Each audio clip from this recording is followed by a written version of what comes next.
Bismillahirrahmanirrahim. Assalamualaikum warahmatullahi wabarakatuh. Alhamdulillahi wahidil minan dzil judi wal ihsani wal karam alladzi amma nawaluhu ala jami'i khalqihi falahul fadlu wal minan nahmaduhu subhanahu wa ta'ala ala ma a'tana minan ni'am wa nashkuruhu subhanahu wa ta'ala ala ma awrathana minal hikam. Ashhadu an la ilaha illallah wahdahu la sharika lah, kalimatan tunji qailaha 'anil kurubi wal mihan. Wa ashhadu anna Muhammadan 'abduhu wa rasuluh sallallahu alaihi wa ala alihi wa ashabihi wa man tabi'ahum bi ihsanin ila yaumiddin. Amma ba'd. Ma'asyiral muslimin, para jamaah sekalian, Bapak Ibu asatidzah yang semoga senantiasa dirahmati Allah Subhanahu wa ta'ala.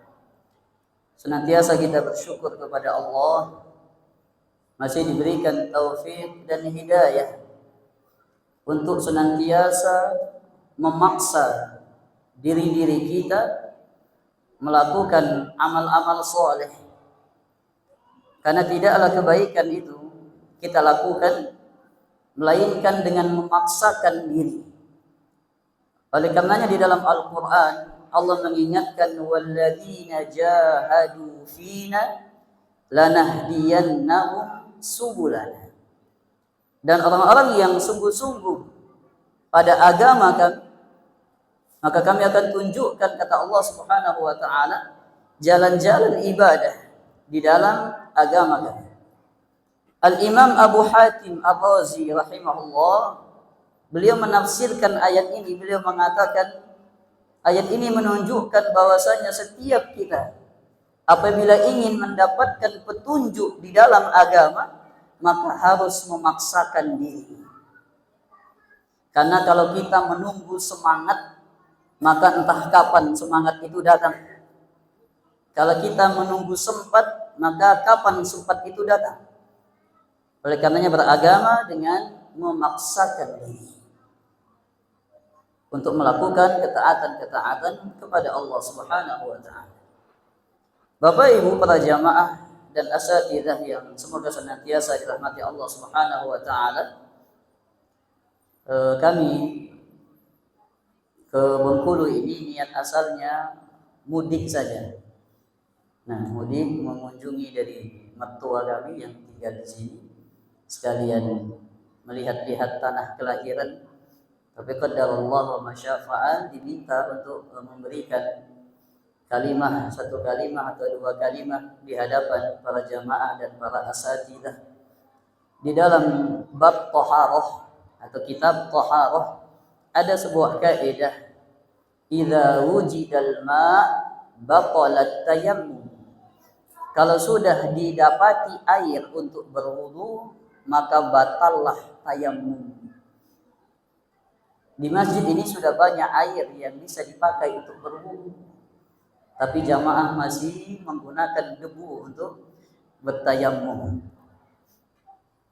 Dan kami berhusnuzon, mungkin al-ma'u qalil fattani bitayammum. Mungkin airnya sedikit tidak cukup, jadi harus disempurnakan dengan tayammum. Fala ba'sa bil khair insyaallah. Para jamaah sekalian yang semoga senantiasa dirahmati Allah Subhanahu wa ta'ala, di pamflet kita sudah membaca mungkin tema pembahasan kita di malam hari ini. Kita akan bahas terkait dengan seiring berjalannya waktu.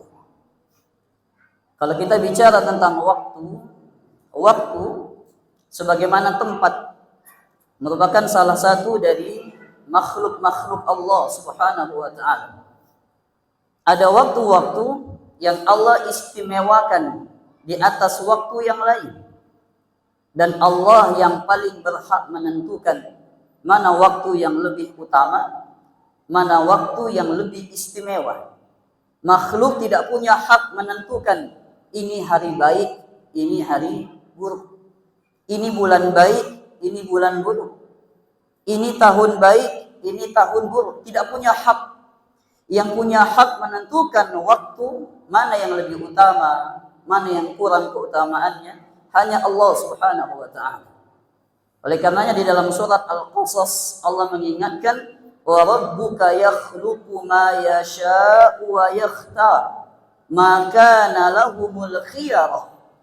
Kata Allah Subhanahu wa taala, dan Tuhanmu yang menciptakan apa yang Dia kehendaki, dan Dia pula yang memilih mana yang teristimewa dari makhluk-makhluk itu. Maka lahumul khiyarah, kata Allah. Dan mereka manusia tidak punya hak untuk memilih mana yang terbaik, mana yang tidak baik. Oleh karenanya di dalam Al-Quran Allah menyebutkan waktu dengan berbagai macam penyebutan. Kadang disebut dengan siang dan malam, kadang disebut waktu subuh, kadang disebut waktu duha, kadang disebut waktu siang, kadang disebut masa waktu petang. Dan poros pembahasan kita adalah 2 ayat di dalam Al-Quran. Yang pertama surat An-Nur ayat yang ke-44. Yang kedua surat Al-Furqan ayat yang ke-62. Di 2 ayat ini Allah Subhanahu wa taala akan bercerita tentang siang dan malam. Hanya saja Allah mentakbir, menyebutkan bukan siang malam, tapi Allah menyebutkan malam siang. Kalau kita kan biasanya siang malam. Makanya ada rumah makan namanya siang malam. Tak pernah ditemukan rumah makan malam siang. Tapi di 2 ayat ini Allah Subhanahu wa taala memulai dengan kalimat malam baru siang.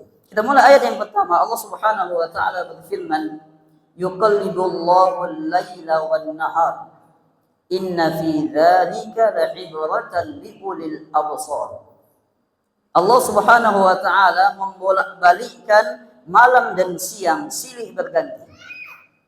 Dan sungguh dalam silih bergantinya malam dan siang itu terdapat tanda-tanda kebesaran Allah, terdapat pelajaran-pelajaran liulil absar, bagi orang yang memiliki pandangan wawasan yang luas.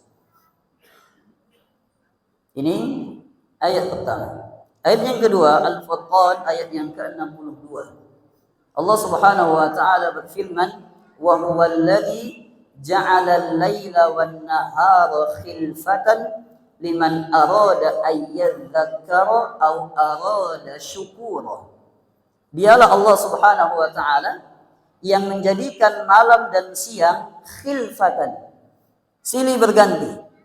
Apa hikmahnya? Yang pertama, bagi siapa yang ingin mengambil pelajaran dan renungan. Yang kedua, bagi siapa yang ingin bersyukur. Ada pelajaran dan renungan dan ada kesyukuran dari Allah membolak-balikkan waktu yang silih berganti malam dan siang. Kenapa dimulai dengan kalimat malam bukan siang?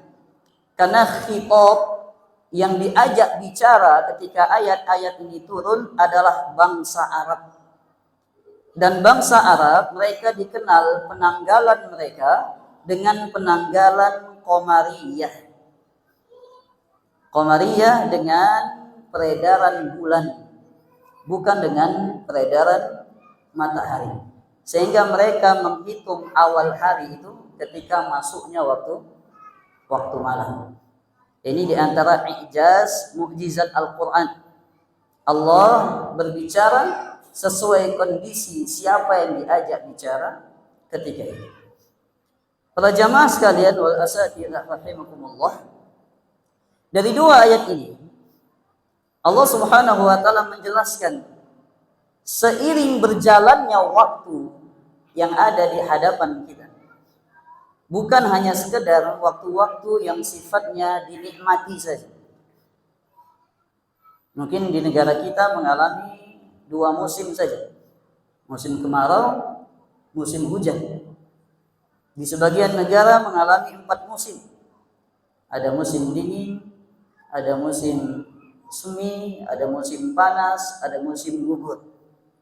Musim-musim, hari-hari, tahun-tahun yang berganti bukan sekedar harus dinikmati saja, tapi ada 2 poin penekanan Allah. Yang pertama, hendaklah diambil pelajaran. Yang kedua, hendaknya disyukuri. Karena waktu yang Allah berikan kepada kita ini bentuk dari nikmat yang harus disyukuri.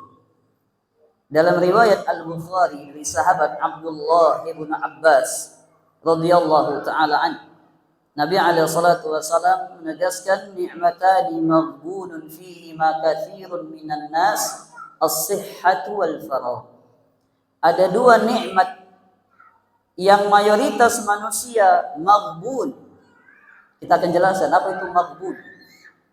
Mayoritas manusia maghbun dengan 2 nikmat itu. Apa itu? As-sihhah wal faragh. Kesehatan dan nikmat waktu luang. Apa itu maghbun? Maghbun di dalam bahasa Arab diambil dari kalimat ghaban. Ghaban, kalau kita bahas fikih jual beli, ghaban itu maknanya pedagang yang merugi sampai-sampai semua modalnya habis. Itu ghaban. Rugi itu bermacam-macam bagi pedagang. Mungkin para pedagang lebih paham. Ada sifatnya rugi, tidak ada untung sama sekali.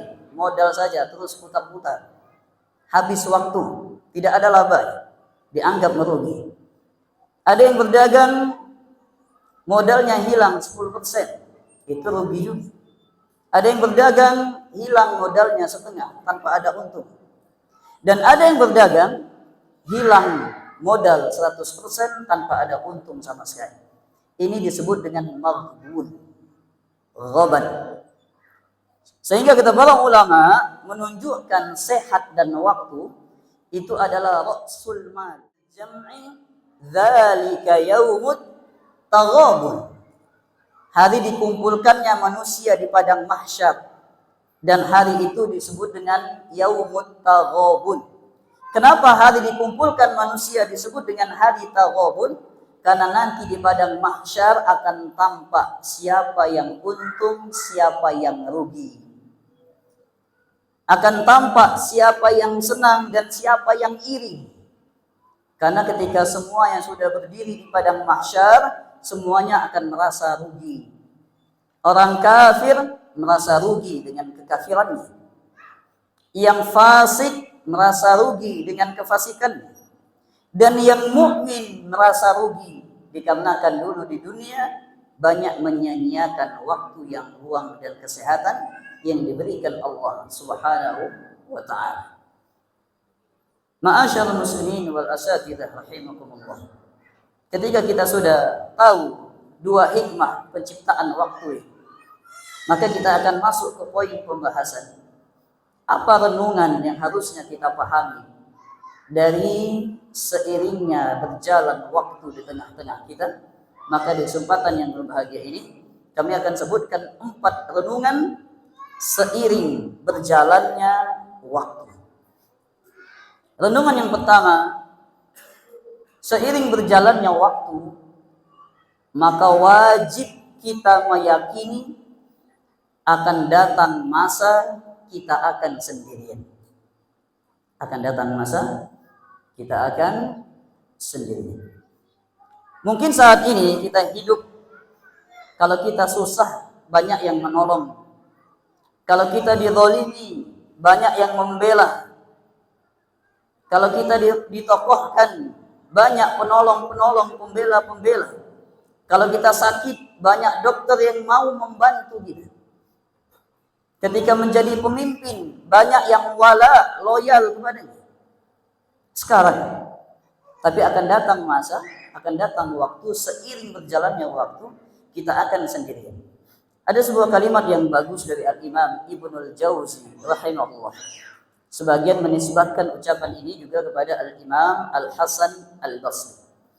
Kata Imam Ibnul Jauzi rahimahullah, "Ya bani Adam, i'lam annaka tamutu wahdak wa tadkhulu qabraka wahdak wa tub'atsu wahdak wa tuhasabu wahdak." Kata beliau rahimahullah, "Wahai anak Adam, ketahuilah engkau akan mati wahdak, sendirian. Dan engkau akan masuk ke dalam kuburmu wahdak, sendirian juga. Dan engkau akan dibangkitkan wahdak, sendirian juga. Dan engkau akan dihisab wahdak, sendirian. Ya bani Adam, law anna an-nasa kullahum ata'u Allah wa 'asaita anta lam tanfa'ka ta'atuhum." Wahai anak Adam, seandainya semua manusia mereka mentaati Allah Subhanahu wa taala, namun hanya engkau sendirian yang bermaksiat. Miliaran manusia taat kepada Allah, kita sendirian yang bermaksiat.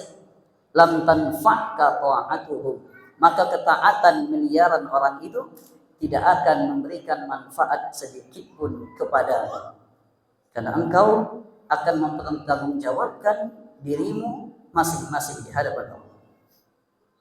Kita cermati ucapan Ibnul Jauzi rahimahullah. Beliau mengatakan, tamutu wahdak, engkau akan mati sendirian. Ketika kita sedang sakit saat ini, mungkin banyak yang bisa mengobati, banyak yang bisa menolong, banyak yang bisa mensupport.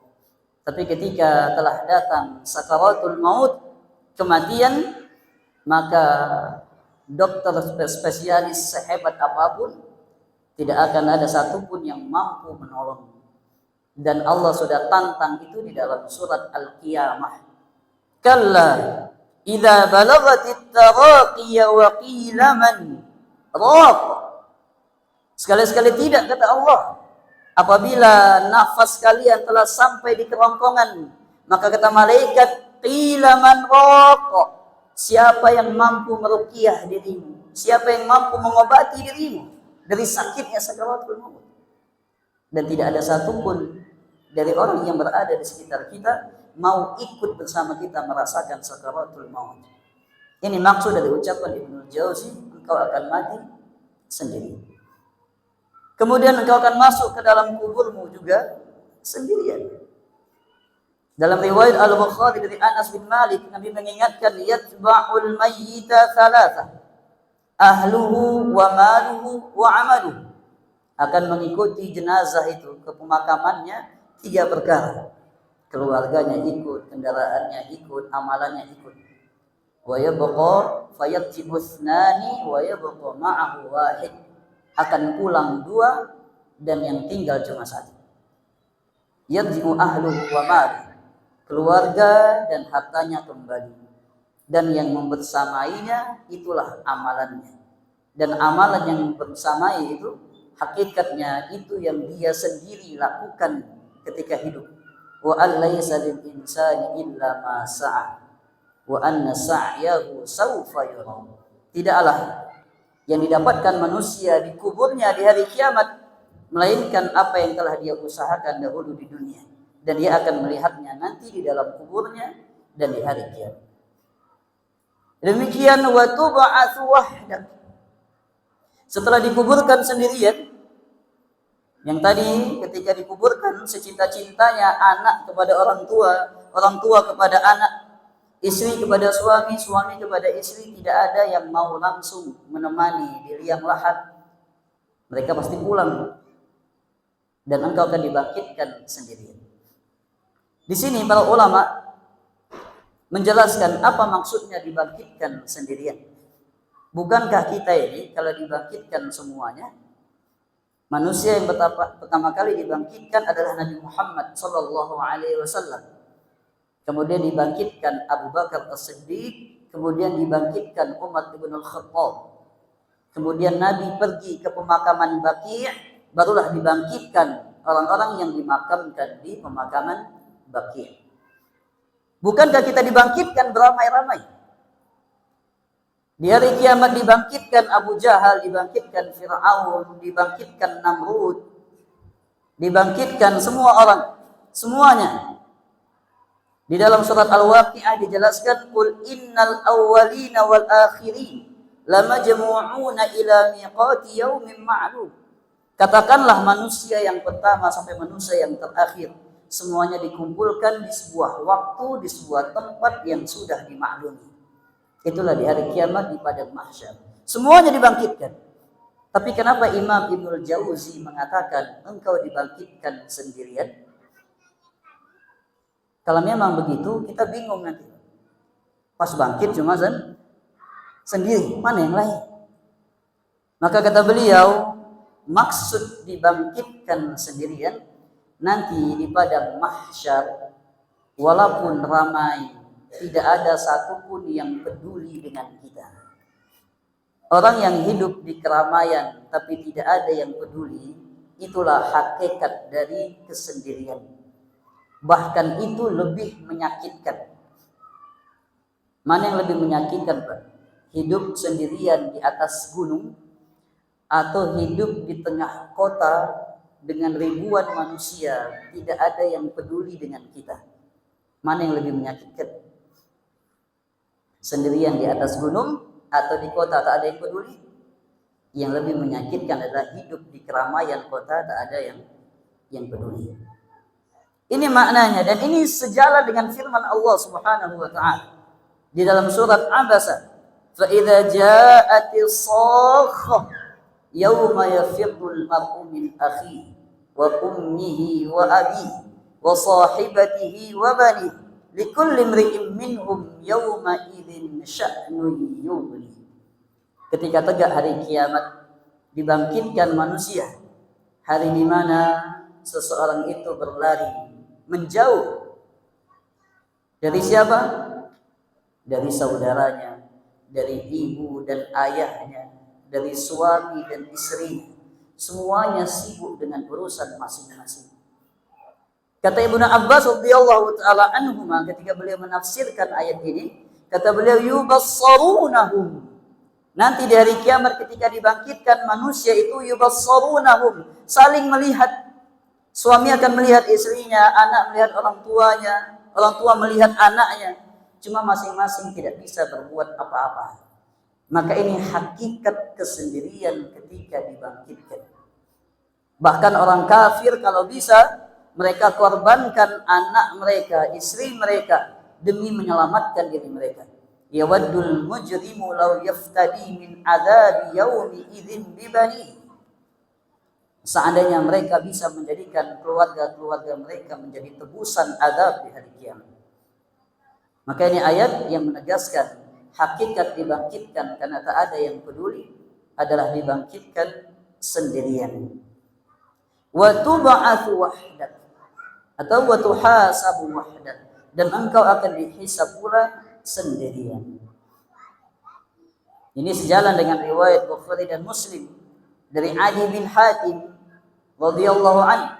Nabi alaihi salatu wasallam mengingatkan, "Ma minkum min ahadin illa sayukallimuhu rabbuhu yaumal qiyamah laisa bainahu wa bainallahi turjuman."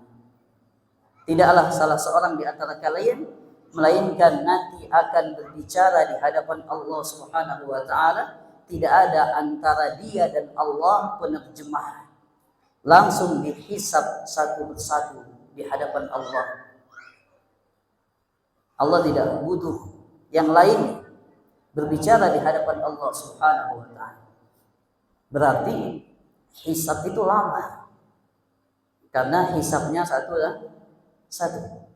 Tidak dengan hisab komprehensif, gabungan, kelompok. Tapi satu persatu. Bayangkan manusia dari Nabi Adam alaihissalam sampai manusia yang terakhir dihisab satu persatu. Berarti lama itu, Ustaz. Iya, lama di sisi kita, tapi cepat di sisi Allah. Di dalam surah Al-Baqarah dan ayat-ayat yang lain Allah mengingatkan, ulaika lahum nasibum mimma kasabu wallahu sari'ul hisab. Bagi mereka pahala-pahala dari apa yang mereka usahakan, sesungguhnya Allah sari'ul hisab. Allah maha cepat penghitungannya. Al-Imam As-Suyuti ketika menafsirkan ayat ini beliau mengatakan yuhasabul khalqu kulluhum fi qadri nisfin nahar min ayyamid dunya. Semua makhluk akan dihisab di sisi Allah. Allah cuma butuh waktu setengah dari siang hari. Bukan setengah hari. Allah hanya butuh setengah dari siang hari, dari hari-hari dunia. Menunjukkan cepatnya. Tapi di sisi makhluk itu lama sekali. Bahkan di hadis yang lain Nabi sebutkan antara al-fuqara wal aghniya, hisab antara orang kaya dan orang miskin adalah 500 amin, 500 tahun jaraknya. Itu di sisi manusia. Kok bisa di sisi Allah cepat, di sisi kita lama? Mudah jawabannya. Kita pernah safar ya. Penumpang itu biasanya merasakan perjalanan begitu cepat. Kalau supir biasanya merasakan perjalanan begitu lama. Apa alasannya? Kenapa penumpang bisa terasa cepat perjalanan, supir bisa terasa lama? Karena penumpang tidur, cepat rasanya. Kalau supir dia melek terasa lama. Dari sisi sesama makhluk saja, ada yang bisa merasakan cepat, ada yang bisa merasakan lama. Jumatan yang melek, lama sekali khutbahnya. Yang tidur, terasa cepat. Tiba-tiba bangun, nggak ada khutbahnya ini. Ada, cuma tadi ketiduran. Ini di sisi makhluk. Oleh karenanya di sisi Allah hisab begitu cepat, di sisi makhluk terasa lama. Sampai 500 tahun antara kaya dan miskin. Maka ini renungan yang pertama dari seiring berjalannya waktu akan datang masa kita sendirian. Bahkan sebelum meninggal, sebelum dikuburkan, sebelum dibangkitkan, sebelum dihisab, betapa banyak orang tua yang sudah merasakan sendirian lebih dulu. Dulu anak rame, anak 10, laki-laki 8, perempuan 2. Rame luar biasa. Mulai hilang satu persatu, pergi ke perantauannya masing-masing. Betapa banyak orang tua, asalnya berdua, suami istri, satunya meninggal, tinggallah dia sendirian. Itu masa-masa dunia. Apalagi masa-masa akhirat. Oleh karenanya, di dalam Al-Quran, di surat Al-An'am, Allah mengingatkan, atau di surat yang lain, ya ayyuhalladzina amanu alaikum anfusakum la yadurrukum man dhalla idza ihtadaitu. Wahai orang-orang yang beriman, wajib atas kalian menyelamatkan anfusakum, diri-diri kalian. Tidak akan membahayakan kalian orang-orang yang tersesat kalau kalian sudah mendapatkan hidayah. Ayat ini menekankan kita kewajiban masing-masing dari kita adalah menyelamatkan diri kita masing-masing terlebih dahulu, barulah menunaikan kewajiban menyelamatkan yang lainnya. Dikarenakan akan datang masa kita akan sendiri. Ayol jamaah wal asatidah rahimakumullah. Ini renungan yang pertama. Renungan yang kedua dari seiring berjalannya waktu, maka dengan seiring berjalannya waktu kita akan mendapati tua atau masa tua itu adalah kepastian dan kedewasaan adalah pilihan dan usaha. Masa tua adalah kepastian, kedewasaan adalah pilihan dan usaha. Apa yang membedakan tua dengan dewasa? Tua itu terkait dengan dua hal. Yang pertama terkait dengan usia, yang kedua terkait dengan kelemahan. Itu tua. Kalau dewasa itu terkait dengan sikap dan pemikiran. Dewasa cukup Allah atau tua cukup Allah memanjangkan umur kita, kita akan tua dengan sendirinya. tanpa perlu banyak usaha. Cukup Allah panjangkan usia kita, maka kita akan tua. Tapi dewasa itu adalah sebuah pilihan. Kita berusaha untuk merubah sikap dan pemikiran kita sebagaimana orang-orang yang dewasa. Terkait dengan tua, di dalam surat Ghafir atau dalam surat Al-Mu'min, Allah Subhanahu wa taala menyebutkan siklus kehidupan manusia. Huwallazi khalaqakum min turabin thumma min nutfatin thumma min 'alaqatin thumma yukhrijukum tiflan thumma litablughu ashuddakum thumma litakunu syuyukha. Dialah Allah Subhanahu wa taala menciptakan kalian dari tanah, kemudian menciptakan kalian dari setetes air mani, kemudian dijadikan segumpal darah, kemudian dikeluarkan sebagai seorang bayi, kemudian dijadikan kalian mencapai puncak masa muda. Al-Imam As-Suyuti menafsirkan ayat ini, puncak masa muda itu bainat thalathin ilal arba'in, antara usia 30 sampai 40 tahun. Sebagian menafsirkan puncak masa muda itu bainat thalathin ila thalathin was thalathin, antara 30 sampai 33 tahun. Itu puncak masa muda. Dan ini sebagaimana penafsiran ketika Nabi Yusuf alaihissalam mendapatkan mukjizat mentakwil mimpi. Dan ini sebagaimana hadis Nabi bahwasanya usia penduduk surga akan dikembalikan antara 30 sampai 33 tahun. Dijadikan kita puncak masa muda. Summa litakunu syuyukha, kemudian kalian dijadikan tua renta. Ini ayat menunjukkan cukup Allah panjangkan umur kita, maka pasti kita tua. Yang kedua, tua itu identik dengan kelemahan. Makanya dahulu Nabi Zakaria alaihissalam ketika beliau memohon kepada Allah untuk diberikan keturunan, beliau bertawassul dengan usia beliau yang tua dengan menyebutkan kelemahan-kelemahan orang tua. Apa kelemahan orang tua? Kata Nabi Zakaria alaihissalam, qala rabbi inni wahanal 'azmu minni washta'ala ra'su syaiba wa lam akun bidu'aika rabbi syaqiyya.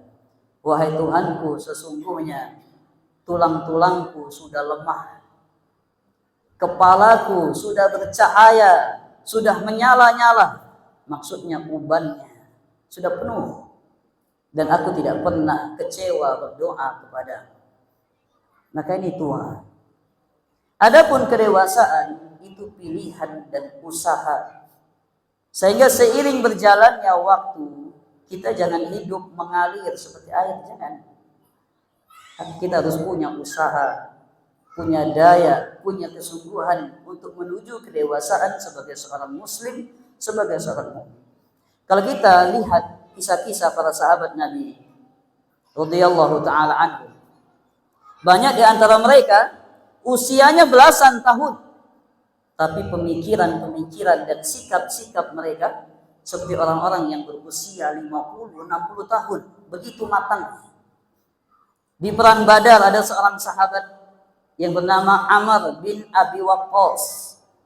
Beliau adalah saudara dari Sa'ad bin Abi Waqqas, bahkan lebih dulu masuk Islam. Amr bin Abi Waqqas di perang Badar usianya 14 tahun.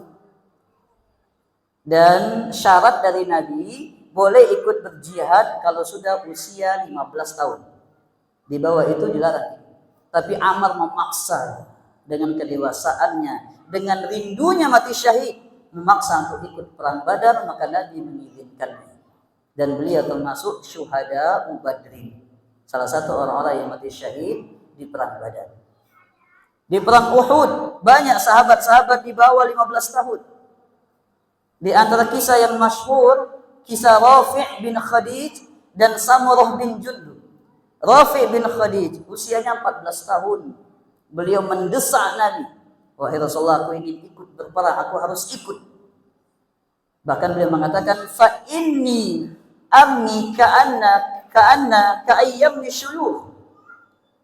Sesungguhnya aku bisa memanah sebagaimana orang-orang tua bisa memanah. Melihat tekad kedewasaan Rafi' bin Khadij, maka Nabi mengizinkannya. Maka datang satu sahabat lagi, Samurah bin Jundub, dengan kedewasaannya di usia 14 tahun. Beliau pun memaksa, wahai Rasulullah, kalau Rafi boleh ikut, aku harus ikut juga. Karena aku pandai sara'ah, aku pandai bergulat. Aku pandai bergulat. Walaupun masih 14 tahun, aku pandai bergulat. Maka kata Nabi, ya sudah, saya tes kamu gulat dengan Rafi bin Khadij yang tadi. Bergulatlah Samurah dengan Rafi, dan Samurah menang. Maka Nabi berkata, ya sudah, kamu ikut. Dan demikian. Usama bin Zaid diutus jadi panglima qaid al-juyush. Usianya 18 tahun. Sa'ad bin Mu'ad yang wafat akibat terluka di perang Ahzab, yang kata Nabi SAW, ihtazza arsyur rahman, sampai bergoncang arsy Allah karena wafatnya Sa'ad bin Mu'ad, yang Nabi tunjuk menjadi pemutus hukum untuk Bani Quraidah. Beliau meninggal dengan luka di perang Ahzab. Berapa usianya? 35 tahun. 35 tahun. Yang dikatakan di dalam ayat itu masih puncak dari masa muda. Maka menunjukkan sahabat-sahabat Nabi umurnya muda-muda, bahkan belasan tahun, tapi sikap pemikiran mereka seolah-olah seperti orang berusia 50 atau 60 tahun. Maka seiring berjalannya waktu, ikhwah dan akhwat, ayyuhal asatidzah rahimakumullah, kita berusaha belajar menjadi orang yang dewasa. Karena tua itu pasti, selama masih diberikan umur pasti tua. Kalau dewasa penuh dengan perjuangan, dengan belajar agama, memahami Al-Quran, memahami sunnah-sunnah Nabi Sallallahu Alaihi Wasallam. Para jamaah yang dirahmati Allah Subhanahu Wa Taala, yang ketiga di antara renungan dari seiring berjalannya waktu, maka dengan seiring berjalannya waktu hendaklah kita melepaskan hak-hak orang lain yang berada di pundak-pundak kita. Melepaskan hak-hak orang lain yang berada di pundak-pundak kita. Kita hidup bertetangga, bersosialisasi dengan sesama manusia. Kadang kita melakukan kezaliman sengaja atau tidak sengaja. Kezaliman terkait dengan harta, kezaliman terkait dengan darah, kezaliman terkait dengan kehormatan. Yang mana di hari kiamat orang yang kita zalimi, mereka punya hak menuntut kita di hari kiamat. Maka seiring berjalannya waktu, berjalannya usia, pelan-pelan kita tunaikan hak-hak itu. Kita kembalikan. Kalau ada harta yang kita makan, kita kembalikan. Kalau ada hutang yang belum terbayar, kita kembalikan. Kalau ada kehormatan yang kita jatuhkan, kita minta maaf kepadanya. Kalau tidak bertemu, doakan dia dengan doa kebaikan. Tunaikan. Oleh karena dahulu dikisahkan dalam Syiar A'lamin Nubala, Al-Imam Adz-Dzahabi menukilkan sebuah cerita dari Al-Imam Al-Laits bin Sa'ad rahimahullah. Al-Imam Al-Laits bin Sa'ad rahimahullah, beliau mengatakan kataba rajulun ila Ibni Umar, aniktub li fil ilmi kulli. Wahai Ibnu Umar, tolong tuliskan untukku sebuah risalah. Yang risalah itu mencakup semua ilmu dalam agama. Jadi minta dibuatkan satu surat. Satu surat itu mencakup semua ilmu. Maka kata Ibnu Umar, beliau balas dan beliau mengatakan, innal ilma katsir. Wahai saudaraku, sesungguhnya ilmu itu banyak. Tidak mungkin aku tuliskan hanya dalam selembar kertas. Ilmu itu banyak. Tapi untuk menyelamatkan dirimu, aku berikan 4 pesan. Aku berikan 4 pesan. Kata Ibnu Umar yang pertama, in istata'ta an talqallah khafifadh dhahri an dima'ihim. Hendaklah engkau berjumpa dengan Allah punggungmu ringan dari darah manusia. Maksudnya kalau ada yang engkau lukai, engkau bunuh, engkau tunaikan haknya, minta maaf kepada. Ini yang pertama. Yang kedua, khamisal batni min amwalihim. hendaklah perutmu kosong dari harta mereka. Jangan engkau makan harta mereka. Kalau ada yang termakan, kembalikan.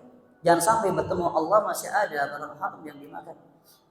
Kadang manusia ini pantas Allah sebutkan balhum adol, lebih sesat daripada hewan ternak. Karena hewan itu ada yang herbivora, makan dedaunan saja, ada juga yang karnivora, makan daging saja. Tapi kalau manusia ini luar biasa, semua dimakan. Dedaunan dimakan, daging dimakan, aspal dimakan, semen dimakan, besi dimakan. Semuanya dimakan. Jembatan dimakan, menara dimakan. Bahkan ada yang masjid juga dimakan. Semuanya dimakan. Maka hendaklah kita boleh bertemu dengan Allah, perutmu kosong dari harta mereka. Wa kaffal lisan an a'radihim. Yang ketiga, hendaklah lisanmu sudah berhenti dari menjatuhkan kehormatan manusia. Dan menjatuhkan kehormatan manusia. Kalau ada yang kita cela, kita minta maaf. Kalau ada yang kita ribahi, maka tidak perlu beritahu, nanti dia emosi. Kalau kita ribahi, cukup diganti dengan doa-doa kebaikan. Tidak perlu kita jelaskan, kita datang, ya akhi, saya dulu mengribahi antum 8 tahun 3 bulan. Tidak perlu diceritakan. Cukup ganti ribah tadi dengan doa-doa kebaikan, sampai kita menyangka doa itu telah menutupi dosa ribah yang kita lakukan. Walaziman li amri jama'atihim. Dan tetaplah engkau, yang keempat, tetaplah engkau bersama persatuan dengan mereka di bawah kepemimpinan kaum muslimin. Nah, maka ini pesan dari Ibnu Umar. Yang 4 pesan ini sudah mencakup dari banyaknya ilmu untuk menyelamatkan seorang hamba di sisa usianya. Jangan sampai dia bertemu Allah membawa kezaliman-kezaliman yang disebutkan oleh sahabat Abdullah bin Umar radhiyallahu taala anhu. Masih ada satu renungan lagi, tapi masuk waktu salat, ada terlebih dahulu. Khair insyaallah. Al-muadzin falyu'adzin. Wa sallallahu alaihi Muhammad wa ala alihi wa sahbihi. Alhamdulillah wassalatu wassalamu ala Rasulillah wa ala alihi wa sahbihi wa wala amma ba'd. Ayal jamaah wal asatidzah rahimahumullah. Renungan yang keempat, maka seiring berjalannya waktu, maka hendaklah masing-masing kita tidak meremehkan dari amalan-amalan walaupun kecil. Maka hendaklah semakin bertambah usia, semakin berjalannya waktu, kita semakin bersemangat dengan amalan-amalan sekecil apapun.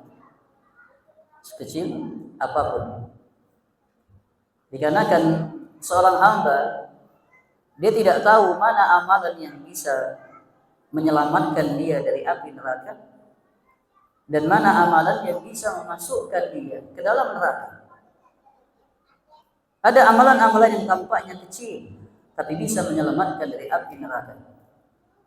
Setidaknya datang dari Nabi SAW beberapa kisah. Kisah yang pertama, kisah wanita pezina dari Bani Israel yang masuk ke dalam surga hanya karena amalan yang kecil, hanya memberikan minum seekor anjing yang kehausan. Ada juga seseorang yang dikisahkan Nabi masuk ke dalam surga karena menyingkirkan al-ghusnu 'anit tariq, menyingkirkan dari ranting yang ada di tengah jalan. Dia melihat ranting di tengah jalan, dia khawatir membahayakan kaum mukminin, maka dipindahkan ranting itu. Maka Nabi berkata, fadakhalal jannah, orang itu masuk ke dalam surga. Bahkan sebaliknya, ada amalan yang besar ternyata bisa memasukkan ke dalam api neraka. Sahabat Abu Hurairah radhiyallahu taala anhu, beliau pernah bercerita kepada murid beliau, wahai murid-muridku, Rasulullah sallallahu alaihi wasallam pernah menyampaikan kepada aku sebuah hadis, atau kepada kami sebuah hadis yang Nabi sampaikan hadis itu di rumah ini. beliau tunjuk sebuah rumah tempat Nabi menyampaikan hadis. Kemudian tiba-tiba Abu Hurairah menangis. Beliau tidak kuat menyampaikan hadis. Kemudian beliau ulangi kedua kali. Wahai murid-muridku, sahabat-sahabatku, Rasulullah pernah menyampaikan kepada kami sebuah hadis di rumah ini. Kemudian beliau menangis lagi, tidak kuat menyampaikan hadis. Sampai ketiga kalinya beliau menangis, barulah beliau mengatakan Rasulullah sallallahu alaihi wasallam bersabda, "Awwalu man tus'aru bihimun nar yaumal qiyamah." Orang yang pertama kali menjadi bahan bakar api neraka adalah 3 golongan. Yang pertama qari, pembaca, penghafal, pentafsir Al-Quran. Yang kedua mujahid fi sabilillah, orang yang berjihad di jalan Allah. Yang ketiga jawadun, orang yang dermawan. Ingin menyebutkan hadis ini, Abu Hurairah tidak kuat. Karena ini orang-orang yang luar biasa. Penghafal Al-Quran, pengajar Al-Quran, orang yang berjihad di jalan Allah, orang yang dermawan. Tapi mengapa mereka 3 golongan ini, 3 orang ini menjadi bahan bakar pertama api neraka? Adapun yang qari, Allah berkata, "Kadzabta, engkau dusta kalau engkau membaca untukku." Tapi engkau membaca, menghafal, mengajarkan Al-Quran, liyuqal qari faqad qil. Tapi engkau mengajarkan supaya dipuji, si fulan qari, si fulan ustaz, si fulan syekh, si fulan muqri, si fulan musnid, si fulan muhaddis. Supaya dipuji demikian dengan julukan-julukan dan gelar-gelar. Ini yang membuat Abu Hurairah tidak kuat. Adapun yang mujahid, liyuqal jari faqad qil. Engkau berjihad supaya dikatakan pemberani, batal, pahlawan. Yang berinfak, liyuqal jawad, supaya dipuji, dermawan. Maka dari 2 perkara yang menunjukkan kadang yang kecil menyelamatkan, kadang yang besar itu membinasakan. Maka pantas Al-Imam Ibnu Mubarak rahimahullah beliau mengatakan, rubba amalin saghirin tukabbiruhu an-niyyah wa rubba amalin kabirin tusaghiruhu an-niyyah. Kadang amal yang kecil jadi besar karena niat, kadang yang besar menjadi kecil karena niat. Oleh karenanya semakin bertambahnya waktu, bertambahnya usia, semakin kita perhatian dengan amal-amal saleh. Tidaklah ada pintu-pintu kebaikan melainkan kita masuk ke situ. Yang kecil maupun yang besar. Bahkan Nabi SAW mengingatkan, la tahqiranna minal ma'rufi syai'an walau an talqa akhaka biwajhin talqin. Janganlah engkau meremehkan perkara yang ringan, walaupun hanya bertemu saudaramu dengan wajah yang berseri-seri, dengan senyuman, dengan sapaan.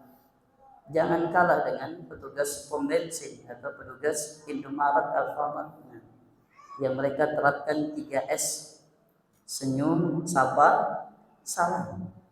Kadang bertemu ikhwah tak ada senyumnya, tak ada sapanya, tak ada salamnya, dan kadang menimbulkan husnuzon. Kenapa sebulan ternyata sakit gigi, atau yang lain.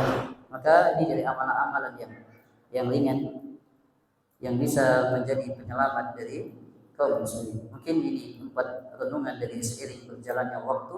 Semoga Allah Subhanahu wa taala menjadikan usia-usia kita, umur-umur kita membawa keberkahan. Banyak-banyak berdoa kepada Allah Subhanahu wa taala sebagaimana doa Nabi Isa alaihi salam, wa ja'alani mubarakan aina ma kuntu. Semoga Allah menjadikan diriku membawa keberkahan dimanapun aku berada. Usiaku berkah, amalanku berkah, hartaku berkah, keluargaku berkah, ilmuku juga berkah. Sehingga Nabi SAW tidaklah meminta hanya ditambah ilmu, tapi Nabi minta juga ditambah pemahaman. Qala rabbi zidni ilman warzuqni fahma. Nah, ya Allah, tambahkanlah aku ilmu dan tambahkan aku pemahaman. Maknanya adalah ilmu disertai dengan pemahaman, itulah amalan. Tapi ilmu tanpa amalan hanya sekedar perbendaharaan saja. Semoga Allah Subhanahu wa taala mempertemukan kita di kesempatan-kesempatan yang lain, dan bagi para asatidzah jazakumullahu khairan telah memberikan kesempatan kami untuk menyampaikan satu atau dua kalimat. Lebih dan kurang kami mohon maaf. Wassallallahu ala nabiyina Muhammad subhanakallahumma wa bihamdika asyhadu an la ilaha illa anta astaghfiruka wa atubu ilaik. Tafaddalu hafizakumullah. Assalamualaikum warahmatullahi wabarakatuh.